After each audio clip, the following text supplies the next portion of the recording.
तर दादर परिसरामध्ये आमचे प्रतिनिधी महेश बागल आहेत। महेश, काय सध्याचे दादरचे अपडेट्स आहेत? कुठल्या कुठल्या भागांमध्ये पाणी साचलेलं आहे?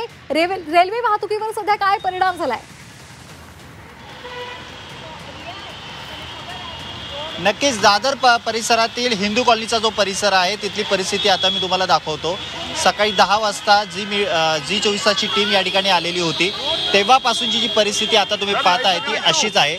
रस्त्यावरची वाहतूक खोळंबलेली आहे, बंपर टू बंपर ट्रॅफिक लागलेला आहे आणि पाण्याचा निचरा हा काही केल्या होत नाहीये। या ठिकाणी वॉटर लॉगिंग मोठ्या प्रमाणात झालेला आहे। शाळेचे विद्यार्थी शाळेतून निघालेले आहेत आणि पाण्यातूनच मार्ग काढत आता ते घरी चाललेले आहेत। नागरिकांना मोठ्या प्रमाणात त्रास सहन करावा लागतोय। विद्यार्थी पाण्यातून मार्ग काढतात, त्यांचे पालक त्यांना मदत करतायत आणि एकंदरीत पाहता जसा जसा वेळ वाढत चाललेला आहे तसा जसा परिस्थितीमध्ये कुठलाही बदल झालेला नाहीये हे आपल्याला पाहायला मिळतंय। महानगरपालिकेकडून पाण्याचा निचरा व्हावा म्हणून यासाठी प्रयत्न केला जातोय, मात्र दादर परिसरातील हा हिंदू कॉलनीचा जो परिसर आहे तो सखल भाग आहे।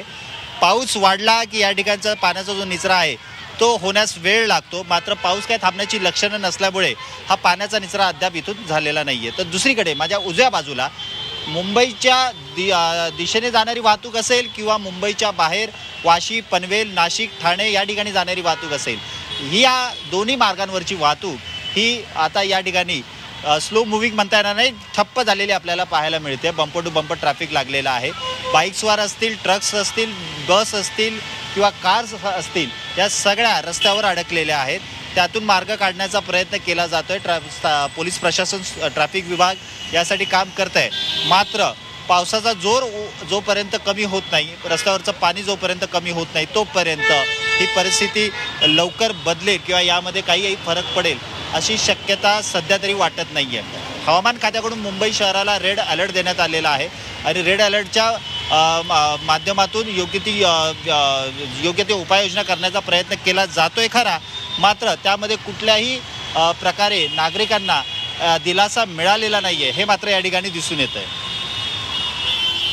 अगदी महेश, तिथली आपण सिच्युएशन सध्या पाहतोय। मुंबईमध्ये मोठ्या प्रमाणात पाऊस होतोय आणि अनेक भागांमध्ये पाणी साचलेलं आहे। वडाळा असेल, दादर असेल किंवा अगदी शिव परिसर असेल, तो पूर्णपणे जलमय झालेला आहे। अनेक सखल भागांमध्ये पाणी साचल्यामुळे वाहनधारकांना मोठा त्रास सहन करावा लागतोय।